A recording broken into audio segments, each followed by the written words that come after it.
Cet hôpital de jour, en fait, c'est l'idée de rassembler pour une patiente qui présente de l'endométriose, en particulier si elle présente une pathologie un petit peu complexe, plusieurs rendez-vous sur une même journée qui vont lui permettre d'avoir accès à l'ensemble des spécialités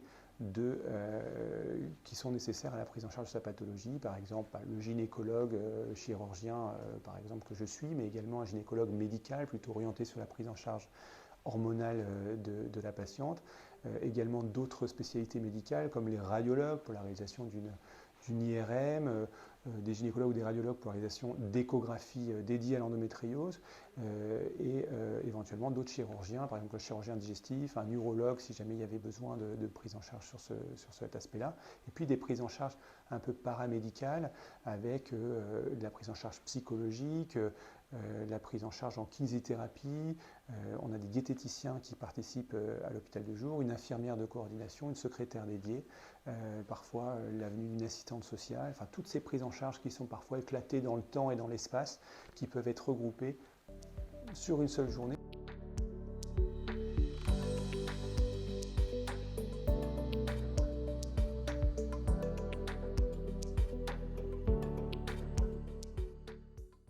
J'ai fait déjà un premier cycle, on va dire, de recherche il y a 4 ans, où comme ça arrivait pour beaucoup, on m'a dit non, vous avez rien, etc. Après on m'a dit si, après on m'a dit non, après on m'a donné des traitements, mais en mode prenez-les et puis tant pis en fait, même si les effets indésirables ils sont trop compliqués. Et après j'ai lâché. J'ai dit bon bah tant pis, en gros c'est comme ça, faut que je souffre avec. Et puis après non, ça a vraiment trop empiré là. Et là, j'ai eu la chance d'être pris en charge ici, du coup. Là, en premier, j'ai un rendez-vous avec le kiné. Après, je refais une échographie. Un rendez-vous avec le psychologue aussi, me semble. Et après, on a le bilan avec le gynécologue.